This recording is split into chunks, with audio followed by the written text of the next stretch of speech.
I think this inquiry is potentially an important part of that process, in that the inquiry could give some impetus to a code of practice being formed.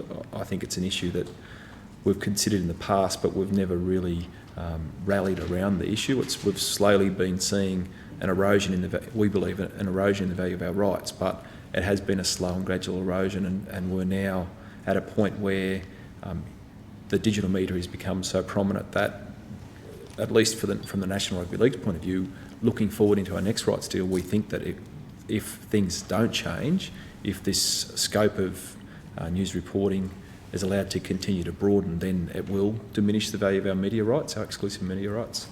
So our view is there is scope to move to a code of practice, and if that was to fail, then we think in consultation with government we could look at what other regulatory or legislative things could be put in place to support that. That's not, I know, having seen some of the submissions put forward by the other sports, that's not necessarily the view across this table. However, I think we all do agree that something needs to happen, whether that's a code of practice or legislation.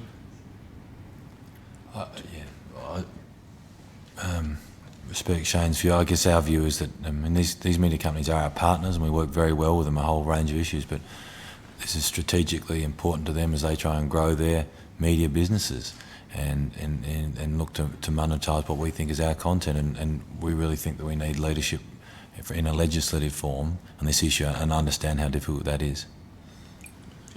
I think that echoes Gillen's comments, echo our thoughts on that through our experiences. As earlier on, when I spoke, I did note the fact that in respect of news, that bona fide news agencies and organisations are having a problem with content aggregators who are effectively taking their copyright and uploading it onto their system. So that it's not as if new bona fide news organisations aren't in the same boat as us. It's not as if they wouldn't and shouldn't understand the challenges that we have. So it's perhaps not impossible, but I guess in our experience, based on the discussions we've had, the scope is limited, or the inclination at the moment is limited, and that's why we favour government taking a leadership position in this matter.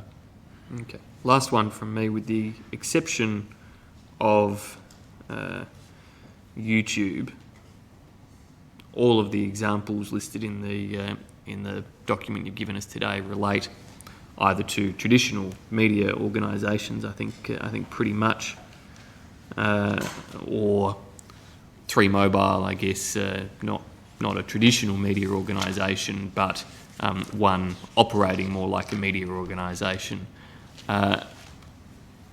Is it fair to say overwhelmingly it is those types of companies who have traditional platforms, or at least are large, well-structured companies, that pose the biggest problem to you all? It's not what I might choose to put on YouTube or on my website that at present is the greatest immediate threat. I think that's fair, Senator. Yes. Okay. Thank you, Senator Birmingham. Senator Wortley. Thank you, Chair. I'm mindful of the time, so I'll just ask a couple of questions. Under the current state of play, what level of concerns are there in relation to your sporting organisation's ability to increase your revenue by capitalising in the future on digital media? That's the first question.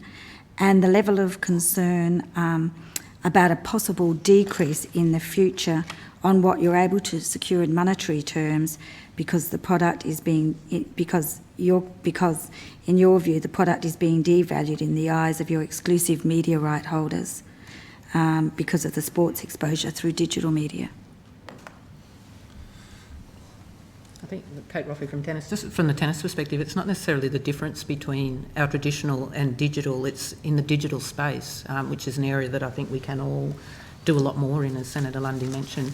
It's the absolute lack of ability of anyone to police that space. I think we could on-sell our rights, and Wimbledon have tried to do this, where they've on-sold their rights to specific digital media providers. But meanwhile in China, there's 70 P2P sites that are actually streaming live Wimbledon coverage all over the place. So I think, again, it's not necessarily that we're so concerned with our traditional media and our broadcasters versus digital. It's in that digital space and that digital environment there, the absolute lack of any ability that we've got to shut these sites down that are illegal. And I think, as Joe said, our best police person out there is Channel 7. If someone else comes up with a site or something and illegally presents a news broadcast that infringes their rights, they immediately let us know. But our ability to do something about that is very limited at this point in time.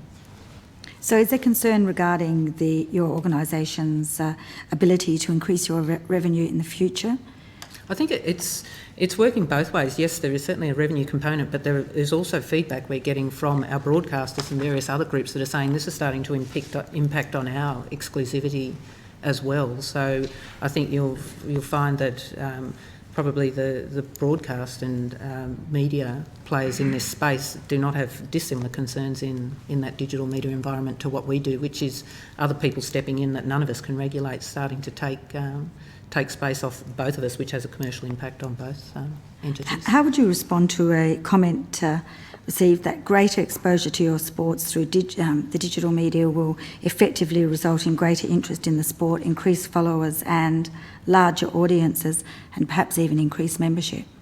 I think there is that trade-off, but again, so much of our revenue that goes back to, as we've mentioned here, we're certainly not heavily government funded, so much of our revenue that we generate goes back to our court rebate scheme, for example, where we provide $7 million of our own money to develop community-based sports courts for tennis. So as we start to lose that, we actually lose the real capacity to do something. While it's great to say we've got a lot more people watching, we need that volume of income coming in to actually put facilities down there on the grassroots areas so we can play tennis.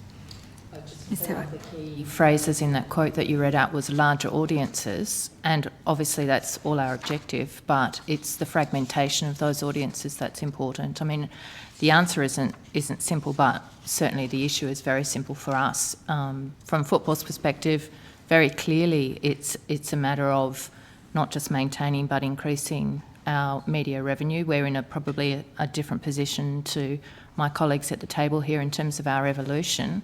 Our media rights don't represent anything near 70 to 80%, and therefore, we have a larger proportion of government funding at the moment. That is not something we perceive, and I'm sure the government don't perceive as a long-term aspect of our sustainability. So it is critical to our sport and fragmentation of audience is critical to those to whom we are seeking to sell our rights.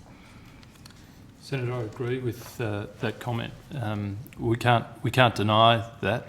It's absolutely true, but it needs to be seen in the context of fair use of our copyright.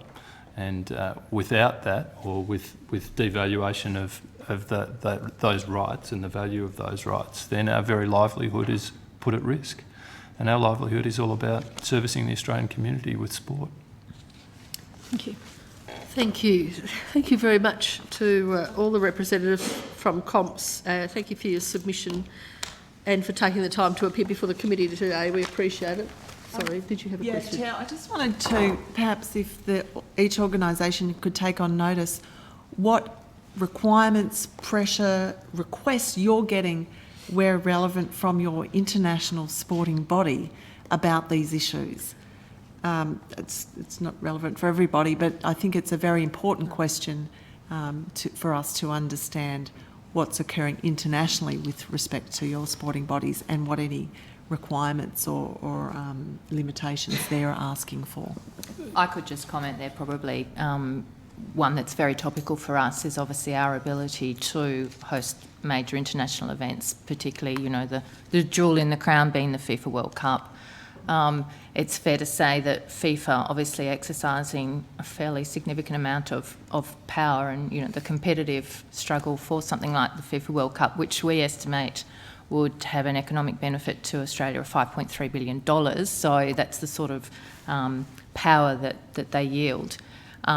There's no doubt that our ability to actually put in a compliant bid for the World Cup will be dependent upon being able to guarantee well, I'll just put very simply, exclusivity and control of their media rights. And I, with all due respect, I sort of turn to you in that sense, because it's not just us. It won't be FFA guaranteeing. It's actually a critical element of the tender process, that it's the actual federal government, and to this extent required also state governments actually provide that guarantee if necessary, and they're quite prescriptive about this, backed up by legislation. So. Senator, if I might add, from a rugby perspective, the requirements for hosting Rugby World Cups are very similar, and I'm sure that in the case of football the same applies, that there is also an additional obligation on the host union to support the policing of any breach of the commercial rights which the international body holds in respect of the event. So it does become a fairly onerous exercise in some jurisdictions to be able to police those rights, particularly in these areas. And there are very black and white obligations on you as the host to do that. We note your comments as well in regard to your submission in relation to those issues. Are there any examples of national governments that have implemented legislation that has satisfied FIFA's requirements or the International Rugby That League? on notice. So certainly we have got copies of the actual agreements and guarantees that were entered into for the upcoming World Cup in Brazil. I don't know not much about Brazilian law, whether it has actually required legislation to be enacted, but I can actually take that on notice. Yeah, it would be interesting. In the case of rugby, Chair, it is only a new requirement in respect of bids for the next couple of World Cups in respect of some of these issues, but I can certainly inquire as well. Could make for very interesting legislation. Thank you. Now, just before we finish, I do note, Mr Matiski, the document that you tabled is marked confidential. Do you understand that if the committee accepts this as a tabled document, in fact it won't be confidential, it will be a public document? I don't think that's an issue amongst an the issue for group. anybody? No, that's fine. Okay, thank you very much. And again, thank you very much, all of you, for your submissions and for taking the time to appear before the committee today. We appreciate it very much.